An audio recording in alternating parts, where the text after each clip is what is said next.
In your book, you've written these really deep things that I, as a reader, there's an aha moment for me. It solves something for me. So, has writing books served you? Like, are you the first beneficiary of having understood it more than you could have explained? That, while you wrote 400 pages, but you can talk for years about that concept and continual, delving deeper into it. So, does that happen with you in writing? Does it serve you? I think you have hit the nail right on the head. What the purpose of art is for an artist.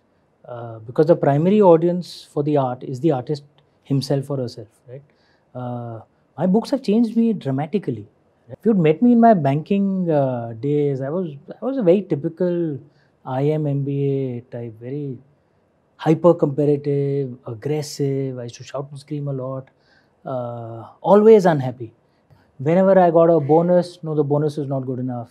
If I got a promotion, why didn't I get it earlier? Once I got promoted enough to get a cabin, why isn't my cabin bigger? Once I had an assistant, why don't I have two assistants? There was nothing was ever enough, right? I was the youngest SMC member in my senior management company member in my company, and I was still thinking, no, actually they should have made it. They should have made me 2 years earlier. I was never happy, no matter what I achieved. I'm sure I used to piss off a lot of people as well, right? My team members, because I was hyper aggressive. And IM tends to attract such people, insecure, hyper aggressive, hyper competitive people who always wanted to prove themselves.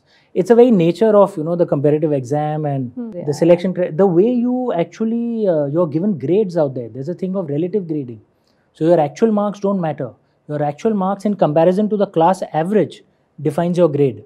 So you learn very quickly, even in, in your business school. It's not just that I have to do well, others have to do badly, right?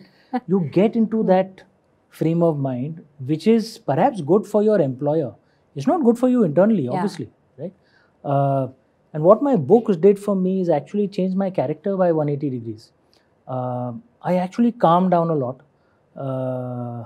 I'm still competitive. Some things are from childhood, right? So I am competitive, but the buttons are not so easy to press now.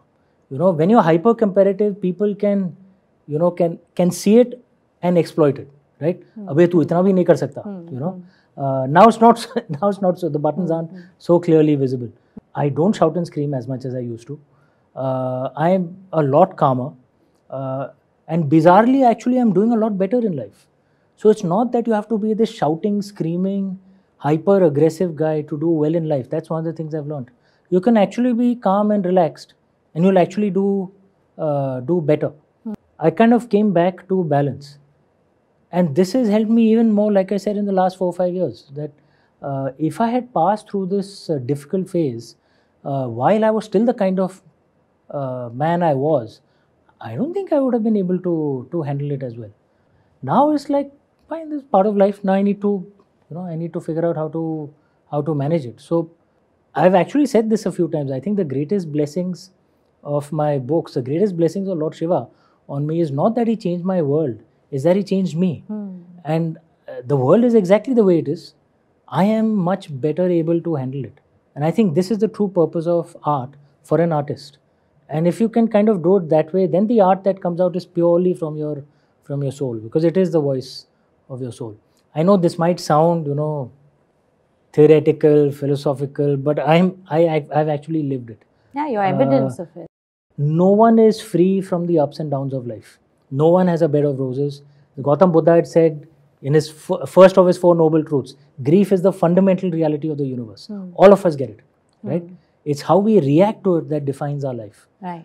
Someone like a Ravan reacts to his grief with anger, rage, and actually makes things worse for himself. Someone like a Lord Ram or Goddess Sita reacts to it with grace, with "theek hai, ye hua hai, now what do I do?" Right? And you actually make your life a little better. That's some of the things that we can learn from our ancestors. Yeah, and in creating the characters, you have perspectives. Exactly. So that makes life easier in real time. Exactly. One of the things that our ancients used to say that, having big karma or being more visible or being in a leadership position, often in our way, is not a path to more privilege. It's actually a path to more grief. Yeah. Right? It actually means you have a tougher life. And if you don't want that, then step back from it. Right? But this is the way it naturally is. And you have to be capable of handling it. And you've done that very well. Oh. Like this is what you're surrounded by. This is what your world is. You know, like you said that the banking world was boring. You know, this is like, you know, you are getting deeper insights into wisdom, which is valid. You know, so wisdom which is much needed. And I think if you can be the greatest beneficiary of it, then what more does success mean? The product of what you write, standing for what you write. And that is how we see you.